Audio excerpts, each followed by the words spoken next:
Diminta panitia untuk bikin judul.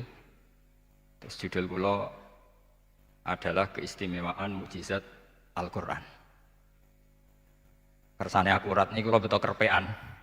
Jadi otoritatif. Karena kalau dalam pendapat ulama, kalau seorang mubalek atau seorang ulama atau siapa saja kok ngomong tanpa teks itu dia tersangka sebagai musyarrek. Musyarrek itu menandingi syariatnya Rasulullah SAW. Dengan pikiran-pikirannya, dengan jargon-jargonnya. Jadi itu masalah besar kalau dalam tradisi ulama, karena pikirannya tidak musalsal, tidak ada silsilahnya ila Rasulillah SAW. Makanya saya meskipun banyak orang percaya ngaji di mana-mana itu bawa kitab. Satu ya tadi niat ngerpek tadi supaya saya dulu masih ingat zaman di sarang itu kalau tes itu banyak yang bawa kitab. Ketika ditanya ini namanya ngerpek, enggak Pak, mutolaah itu tanpa batas.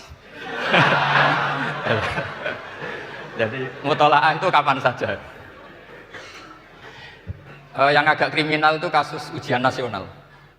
Itu ada seorang guru SD. Ini kisah nyata, ingin membocorkan ujian apa? Nasional. Itu kan jelas kriminal itu. Si guru SD tadi berdalih gini, wong ujiannya mungkar nakir saja dibocorkan, apalagi ini ujian negara.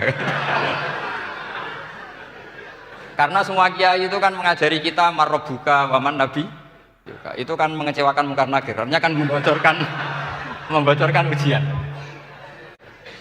Singkat cerita kiai tadi itu, guru tadi, kalau nggak percaya tanya Gus Pak. Akhirnya rombongan guru SD tanya ke saya, apa betul Gus ujian boleh dibocorkan?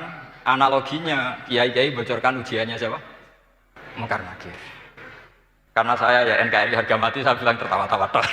Kalau saya jawab nggak kriminal dimarahin polisi. Kalau saya jawab kriminal, analoginya dengan mungkar nakir memang yang membocorkan itu apa? Nggak usah diteruskan, kalau saya bilang boleh nanti jadi kriminal. Dan agama ini adalah analogi, analogi itu kias. Sehingga saya di sini insya Allah serius sekali membawa makalah mukjizatnya Quran. Kenapa demikian? Memang saya merasakan dan semua yang hadir di sini pasti merasakan bahwa mukjizatnya Quran itu luar biasa. Sehingga kita satu-satunya umat yang enggak ditunggui Rasul, tapi kualitas iman kita insya Allah menyamai periode-periode sahabatnya Rasulullah SAW. Tapi syaratnya tadi ya, dengan pikiran yang sama, dengan teks yang sama, dengan rasa yang sama, dengan kejiwaan yang sama. Caranya gimana supaya sama? Kita harus terus membaca teks. Teks itu mengingatkan kita.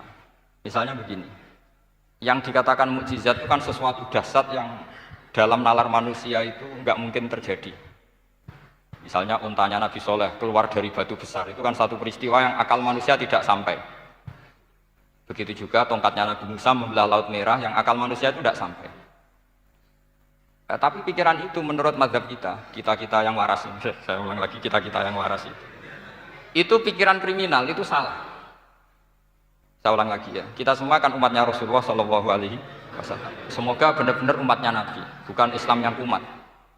Karena orang Islam itu pilihannya ada dua, kalau nggak bersatu umat Islam ya Islam yang kumat. Kumat itu agak gitu, namanya kumat dalam bahasa Jawa. Begini, saya ulang lagi ya.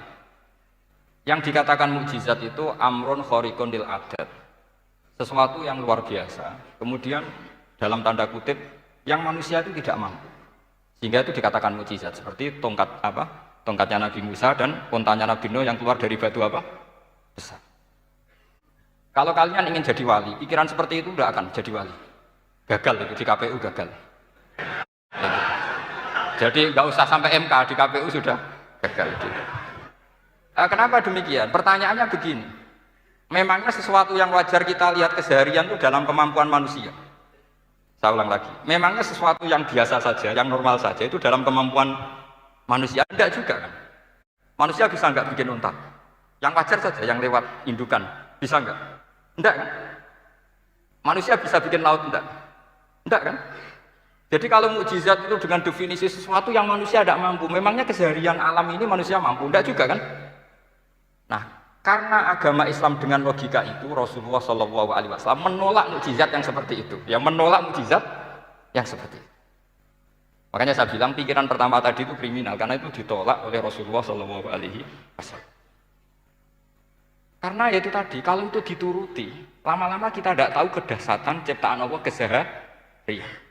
Makanya ketika Rasulullah diminta laula utiya mislama utiya Musa, ya Muhammad itu punya mukjizat kayak tongkat Nabi Musa. Kasolihin Nuh, kasolihi soleh. Apa karena koti apa?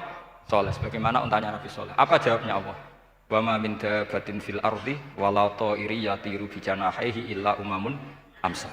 Sebagian dijawab inna fi khalqis samawati wal ardi wa ikhtilafil laili wan nahar sampai saat terusnya wa tasrifir riyah saat terusnya la ayatil liqaumi yaqilun. Karena logika yang terbangun begini. Dan ini saya ulang lagi, ini syarat utama jadi wali. Ini masih satu poin. Nanti ACC-nya nunggu ketua-ketuanya. Tapi kamu jangan bayangkan wali itu kayak Sunan Kudus itu enggak. Jadi kalau kamu jadi wali itu maknanya kullu mukminin waliyullah itu diikhya kan banyak. Setiap mukmin itu walinya. Tapi maknanya gini, waliyullahi wong sing bisa akeni Allah. Itu jadi enggak usah dimaknani kekasih Allah. Ya. Jadi karena dalam bahasa Arab itu waliyul yatim adalah orang yang kasihan sama anak yatim sehingga diurus segala keperluannya.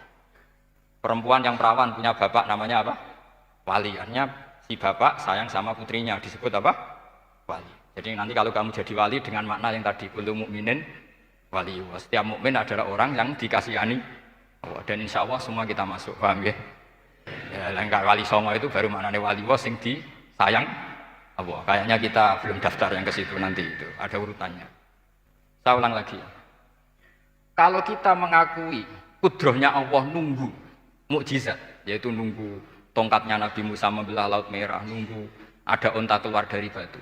Maka itu kecelakaan besar dalam tauhid, kecelakaan besar dalam kesaksian kudratullah. Kenapa? Karena alam yang kita lihat keseharian juga tidak dalam kemampuan kita. Apa? Alam yang kita lihat keseharian juga tidak dalam kemampuan kita. Misalnya begini, kalau kamu melihat nyamuk, itu pertama Quran turun tentang nyamuk, itu orang munafik komentar, wah Tuhannya Muhammad kurangan stok, sampai contoh saja hanya seekor nyamuk. Tapi apa kata Allah? Inna Allaha la yastahi ayyadriba masalam ma ba'udatan fama fawqa. Nyamuk itu bukan sekedar kecilnya. Tidak usah kamu bikin nyamuk yang ada nyawanya, itu terlalu sulit. Sampai semua tak suruh bikin patungnya nyamuk. Gampang mana bikin patung nyamuk sama gajah? Gak usah dikasih nyawa. Terus cari tatahnya itu dari mana? Orang Jepara pun tidak akan bisa. Belum nanti bentuk alat kelaminnya. Belum nanti uratnya alat kelamin. Belum nanti punya jantung, jantung punya urat. Jantungnya nyamuk juga punya kuman. Kumannya juga punya organ tubuh. Organ tubuhnya punya urat. Apa itu tidak lebih dahsyat ketimbang tontonan mukjizat yang diperagakan para nabi-nabi sebelum Rasulullah Shallallahu Alaihi Wasallam? Maka sebetulnya ketika Quran saya katakan mukjizat ila yaumil qiyamah adalah pertunjukan Allah bikin nyamuk. Innallaha la yastahi ayyadriba masalam ma ba'ud. Itu bagi orang alim percontohan nyamuk itu lebih dahsyat ketimbang percontohan mukjizat Nabi Musa membelah Laut Merah. Juga lebih dahsyat ketimbang pertunjukan Nabi Soleh ketika mengeluarkan unta dari apa? Batu. Dong, jelas nih ya. Maka umat Rasulullah terutama ulamanya harus ngomong seperti ini terus. Dengan cerita seperti ini maka Quran jauh lebih dahsyat. Makanya mukjizatnya Quran tanpa apa batas. Jelas ya. Makanya kita harus bertobat secara masif. Mengatakan kedahsyatan adalah nunggu sesuatu yang khariqun lil adat. Bahwa yang kita lihat keseharian adalah semua di luar kemampuan kita. Lah kita ini kan keliru, yaitu tadi, wah onta keluar dari apa? Batu. Laut Merah terbelah, ini dahsyat, manusia tidak akan mampu. Memangnya manusia pernah mampu bikin laut? Memangnya manusia pernah mampu bikin nyamuk? Memangnya manusia pernah mampu bikin telur ayam? Karena keseharian seakan-akan ini tidak ayatnya Allah Ta'ala. Itu kebodohan, makanya tidak mungkin jadi wali. Yang jenis seperti ini ya kan jadi wali. Sama tenang saja, nanti saya paling nggak sampai 1 jam karena saya tidak biasa ngaji umum. Saya mau itu karena hormati bapak saya, karena buyut saya itu orang gambaran, namanya Mbak Hafsah. Hafsah binti Maksum bin Soleh bin Asnawi Sepuh. Jadi saya ini ya turunan asli orang Kudus. Jadi saya datang tidak dalam rangka hormat jenengan, hormat bapak saya sendiri sebetulnya. Jadi jenengan tidak punya hak adami sama saya, karena saya datang tuh hormat bapak saya. Tapi saya ingin melatih iman yang benar. Saya ulang lagi, saya ingin melatih iman yang benar, karena ini penting. Sehingga Allah cara menjelaskan iman itu aja inna fi khalqis samawati wal ardi. Kamu lihat saja langit dan bumi. Seterusnya sampai waqtilal laili wan nahar, sampai wal fulkil lati tajri fil bahri, terus sampai wa tasrifir riyah. Ini semua tontonan yang kita lihat semuanya di luar kemampuan kita. Itu tadi contoh paling gampang nyamuk, kayak apa? Apapun profesornya seseorang, apa bisa bikin nyamuk? Tidak usah yang bernyawa, patungnya saja. Coba nyamuk itu punya organ tubuh enggak? Punya. Organnya ada kumannya enggak? Ada. Alat kelaminnya ada bolongannya enggak kira-kira? Ada. Kayak apa sulitnya? Jadi andaikan saya ke umatnya Nabi Musa terus bengkei lah sama Nabi Musa, ini gue Nabi Musa keren punya tongkat, saya akan bilang Rasulullah lebih keren karena punya Quran. Nah di sini makna kenapa mukjizatnya Quran dikatakan afdolul mukjizat, mukjizat paling keren paling hebat karena menjadikan manusia punya nalar yang lebih objektif. Artinya lebih objektif. Kenapa kita hanya kagum dengan sesuatu yang dasar dengan alasan kita tidak mampu? Memangnya dengan hal-hal yang keseharian kita mampu? Tidak juga kan? Jelas ya? Mohon bener nih ya? Mohon bener di mana nih? Mohon gini malam saya didandani bareng-bareng, mohon bener ya? Sehingga iman di era Rasulullah SAW itu gak lagi butuh sesuatu yang khariqun lil. Kedua pertimbangannya Rasulullah Muhammad SAW, mukjizat yang khariqun lil adat itu resikonya lebih tinggi untuk tidak abadi. Nanti saya bacakan takbirnya. Misalnya tongkatnya Nabi Musa, itu hanya disaksikan oleh orang yang di era itu. Itu pun yang kebetulan menyaksikan. Saya ulang lagi ya. Resiko mukjizat mahsusah istilahnya, mukjizat yang bisa dilihat dengan indera, itu resikonya hanya dilihat orang yang di saat itu menyaksikan. Gimana? Ini prosedur. Agak gaul nih. Nggak peci, betul. Terus gimana? Oke. Saya teruskan lagi ya. Ini mau normal nih. Buatan kebanteran nih. Buatan kebanteran nih. Saya ulang lagi ya. Jadi yang dikatakan mukjizat itu seringnya kan dikasih definisi satu pertunjukan yang di luar kemampuan manusia. Sehingga tongkat Nabi Musa membelah laut merah disebut apa? Mukjizat. Ontanya Nabi Soleh keluar dari batu disebut apa? Terus lucunya disebut alasannya karena manusia tidak mampu. Memangnya manusia mampu bikin unta normal yang lewat indukan? Mampu enggak? Enggak.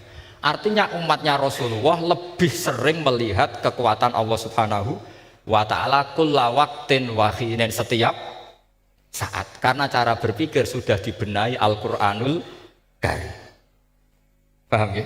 Maka untuk jadi wali umatnya Nabi itu lebih mungkin karena melihat kedahsyatan Allah setiap saat. Tidak usah nunggu sesuatu yang super kayak apa? Kan filakil bahri, sebagaimana laut terbelah oleh tongkatnya Nabi siapa? Musa.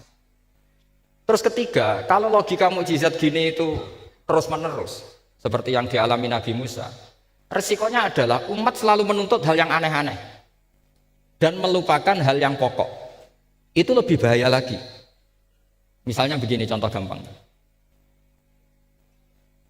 Kita ini hidup di bumi setelah sampai belajar ilmu falak atau astronomi atau belajar geologi. Planet yang sebesar ini apa? Semuanya itu sudah maha dahsyat. Gara-gara kita berpikir butuh kejadian yang aneh. Ya gara-gara ingin kejadian yang aneh. Mungkin lama-lama Anda ingin cari model hewan yang kepalanya itu di pantat. Baru percaya kudrahnya Allah. Lama-lama kamu jadi dukun, seneng ular yang berkepala manusia, itu baru dasar. Nanti menjadi klinik. Makanya kritiknya ulama, mukjizat itu tidak perlu dituruti. Karena kalau dituruti itu bahaya bagi kelangsungan kenormalan kita. Makanya kata Abdul Hamid Khan, termasuk kitab yang saya kagumi, kata beliau begini. Yang menjadikan orang kafir adalah dia nganggep kudrahnya Allah Ta'ala itu bergantung sesuatu yang dahsyat. Dia nggak sadar bahwa keseharian dalam hidupnya semuanya pertunjukan kudrahnya Allah Subhanahu wa Ta'ala. Kayak tadi, saya contohkan nyamuk tadi. Inna woha la yastahi ayyadriba masalam ma. Terusannya ba'udotan fama fokwa. Kayak apa? Susahnya bikin nyamuk. Sudah kecil, punya alat kelamin, punya organ, punya urat. Lalu dalam tubuhnya juga ada kuman, kumannya juga berorgan. Kebayang nggak Anda bikin seperti itu? Enggak. Dahsyat mana dengan tongkatnya Nabi Musa? Sama-sama berstatus kita tidak mampu sama sekali. Dahsyat mana? Sama kan? Nah, itu yang diinginkan Rasulullah SAW, dan Al-Quran menggiring kita cara berpikir begitu terus. Sehingga Quran cukup menghentikan wa ma min dabbatin fil ardi wala ta'iri yatiru bi janahaihi illa umamun amsal. Sebetulnya burung yang setiap hari terbang, yang setiap hari lewat Anda, itu semuanya bukti kekuasaan Allah Subhanahu wa Ta'ala. Tidak usah nunggu kejadian-kejadian super dahsyat. Terus keempat, korbannya para kiai, termasuk saya. Jadi nanti kalau saya tidak bisa haji terbang, wah tidak kiai, tidak bisa terbang. Tidak bisa kayak Harry and Potter misalnya gitu, tidak bisa kayak Harry. Jadi nanti kiai juga dituntut gitu, bisa terbang kayak Aladin. Jadi nanti repot. Semua kebenaran agama bergantung pimpinannya ini punya kedasatan-kedasatan itu.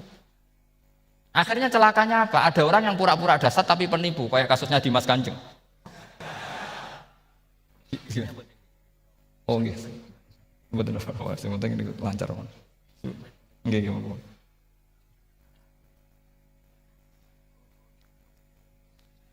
Jadi makanya nanti itu saya akan memberi penjelasan tentang apa? Mukjizatnya Al-Quran, kenapa disebut mukjizat paling apa dasar.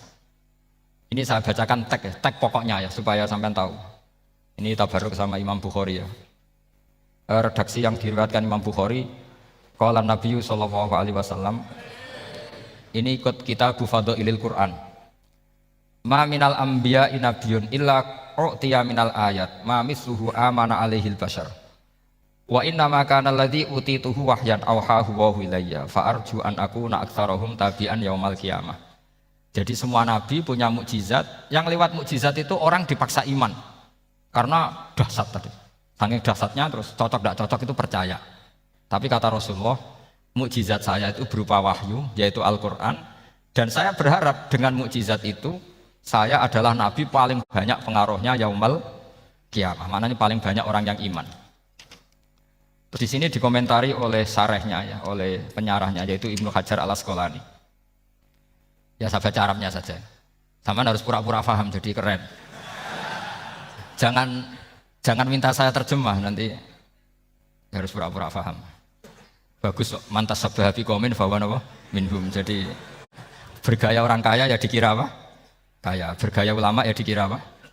Ulama. Nanti bergaya wali juga dikira wali. Saya baca ya, ini luar biasa menurut saya. Al makna annal mu'jizati al madiyata kanat khissiyatan tusyahadu bil absar kana qoti soleh wa asa Musa. Wa mu'jizatul Qur'ani tusyahadu bil basirah. Jadi kayak tadi, kedasatan tongkat Musa itu karena apa? Laut kok bisa dibelah sebuah tongkat? Itu aneh. Kalau maknanya aneh adalah di luar kemampuan manusia, nyamuk lebih aneh. Kayak apa susahnya bikin organ apa? Nyamuk yang sekecil itu. Artinya bedanya apa? Tongkatnya Nabi Musa dengan pertunjukan nyamuk yang sama-sama mengarah satu titik, yaitu mengakui absolutisme kudrahnya Allah Subhanahu. Sama enggak? Sama. Sehingga umatnya Rasulullah tidak perlu ditunggoni mukjizat simsalabim. Cukup penalaran akal. Ini namanya basirah apa? Basirah. Nggak jelas ya? Mohon sampean ra usah keperoh tongkatnya Nabi Musa tuh. Cekap melihat apa?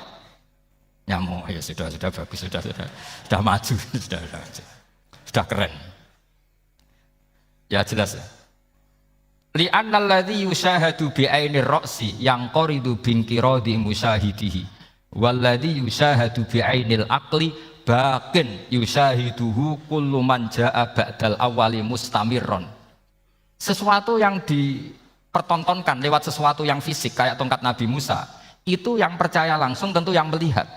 Setelah itu ada yang percaya, ada yang enggak. Bisa saja itu hoax, bisa saja macam-macam.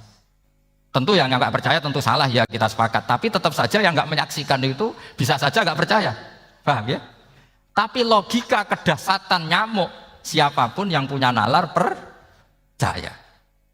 Artinya giringan Al-Quran untuk melihat mukjizat itu kedasatan Allah bikin nyamuk itu abadi ila yaumil kiamat. Dan siapapun yang waras akan ikrar dan tetap menyaksikan. Karena insya Allah ada nyamuk terus ila yaumil kiamat. Itu kan teman tidur kita, paham? Makanya kamu kompromi dengan nyamuk. Sekali-kali jangan dicaplek. Ini ayatnya Allah. Ya bila perlu dicium, dilus-lus gitu. Karena saya yakin yang hadir di sini andekan melihat tongkatnya Nabi Musa kira-kira dilus-lus enggak? Kira-kira? Andekan loh, kamu punya kesempatan melihat tongkatnya Nabi Musa, gimana? Dilus-lus, dikai mori. Jika kembang 7 taman ya gitu. Tapi kenapa nyamuk tidak kamu begitukan? Toh sama-sama ini ayatnya Allah. Oh yang luar biasa. Makanya ini ngaji di sini saya ulang lagi, sama tidak perlu merasa punya hak adami sama saya, karena saya memang buyut saya kandung itu orang Gamaran, namanya Mbah Hafsah. Hafsah itu binti Maksum bin Soleh bin Asnawi Sepuh. Jadi saya ini termasuk turunan beliau yang keluar dari Kudus di Rembang. Karena mbah saya kandung itu sepupunya Mbah Sahal, ya sama Mbah Sahal, ibunya Badiah. Badiah ya putrinya Mbah Hafsah ini.